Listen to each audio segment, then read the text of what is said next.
All right, good morning, everyone. It is Saturday, the 13th, already the 13th of March, 2021. Look, so this is going to be an update in regards to, I have made some changes to the portfolio as well. The major one is FMG. Now, I have got out of FMG. It was very much a 50-50, decision on why keep it, why not keep it for now. I mean, would I revisit it? I would. Now, in the background as well is just a pull-up banner of where I work at Forex Briefcase, so just feel free to Google that if you're wondering more about that. But I won't go into that for this ASX video. I just thought I'd get a background, make it a little more professional, help promote business as well. So, look, all right, I still hold Bendigo, INF, RAC, and ZIP. Now, I mean, points of concern, is ZIP. I mean, it did break down a little bit this week and then has rebounded, but this seems to be very much a heavily shorted stock. Once it has its little morning run up for the first hour or so, and then it actually ended a little bit stronger than I thought. And look, INF was up, I think, almost 10% on Friday. So I'm going to leave that. That's a lithium play. Just a small amount invested in there. And then RAC has been the performer of, the recent month, or even more than that for me as well, with an entry at 283. Again, not big size, only $5,000 now. Bendigo as well, that's, very stable, and I'll continue to hold that. I might add into that, we'll see. But yeah, FMG. So I got out of that on Wednesday, and ex-dividend was the 1st of March. So that's, going to be nice. So I just want to talk about, I guess, how things have been going on the account. So I've got this up here, which shows all the positions I've taken.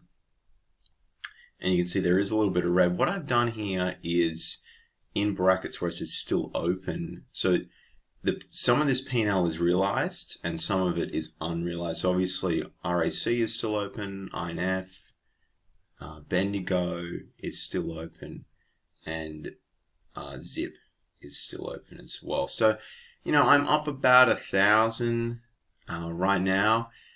And as you can see, FMG, in the end with FMG, I was adding more size as it was going up, and really my first initial position, it was actually 1770, it was only $5,000, and then I added a little more, and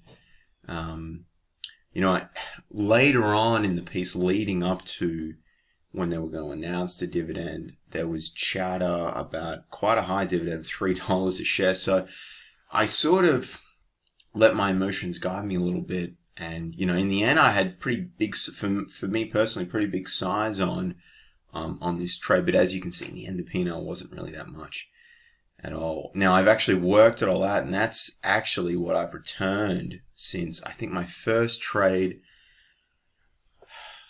was early September.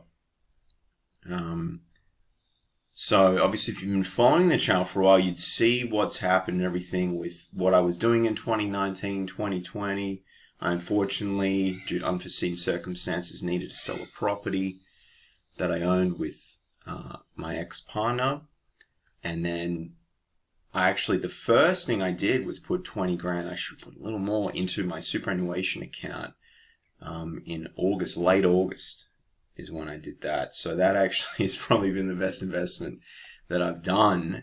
I have also put in 15,000 into a managed ETF portfolio run by StockSpot.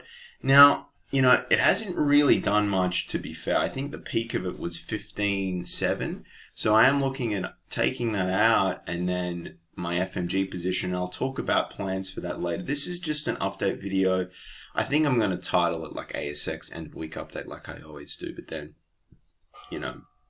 in capitals, just checking myself, because I do need to check myself. As you can see, there was CSL actually, I got in before the announcement that they would, be I guess there was a lot of COVID vaccine chatter on this one, and it ended up false testing for HIV.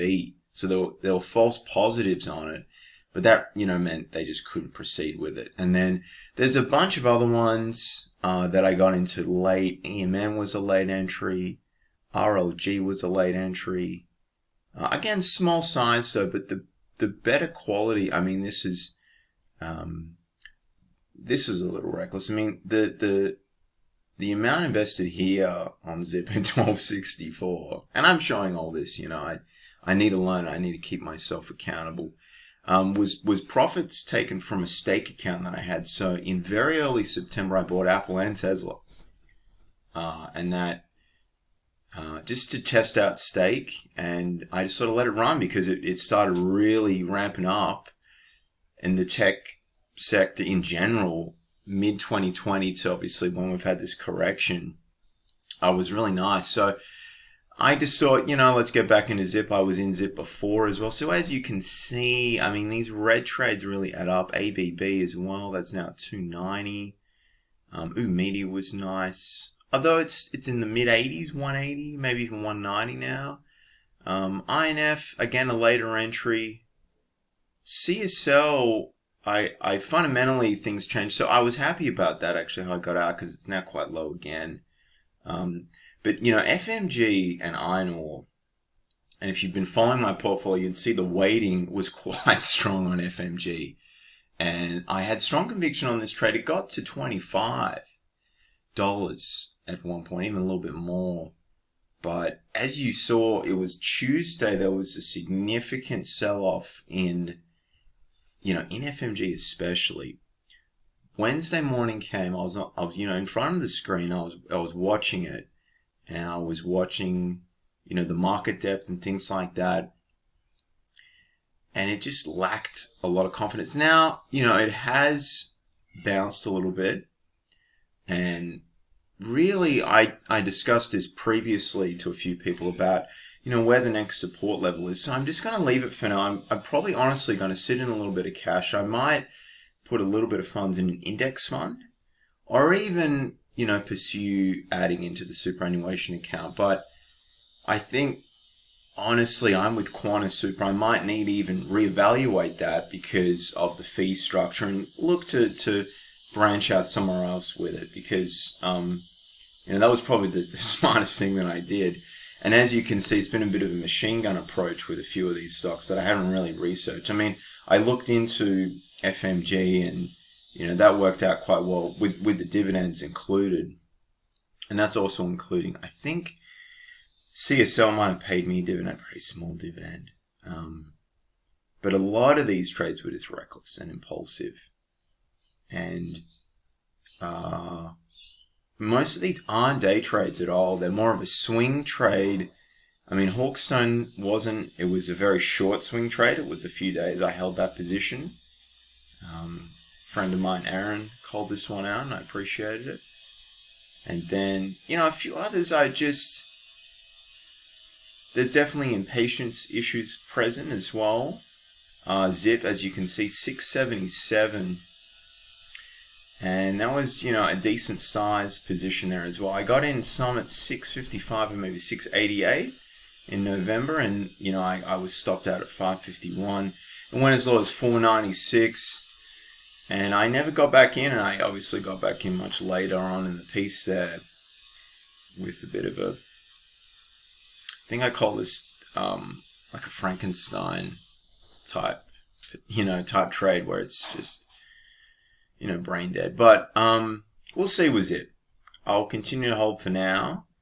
And what I will do as well, this has nearly gone 10 minutes, guys. I'm going to do a watch list video, an update, on what I'm thinking about doing in regards to, I will unwind my ETF positions with StockSpot as well. I just feel like, with the management fee you pay, it's, I think I can make the money work. Not recklessly, but a little bit more constructively. And I think I'll probably just put that in maybe Vanguard or something like that. I know that's very boring, but I just need to structure things a little bit better in regards to how much I put where. Now, the next video is going to be the US portfolio update, and then the third video is going to be how the Forex briefcase account has performed.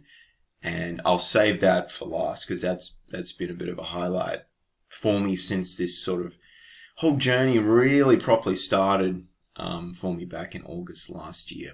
All right, that's the video, guys. Thanks for watching, and bye for now.